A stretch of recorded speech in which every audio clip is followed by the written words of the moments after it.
सुख करता तूच दुःख हरता अवघ्या दिनांच्या नाथा बाप्पा मोरया रे बाप्पा मोरया रे चरणी ठेवी तो माथा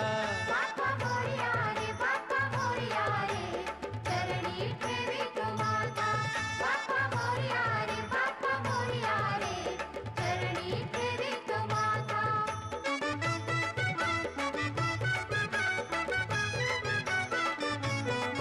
पहा झाले पुरे एक वर्ष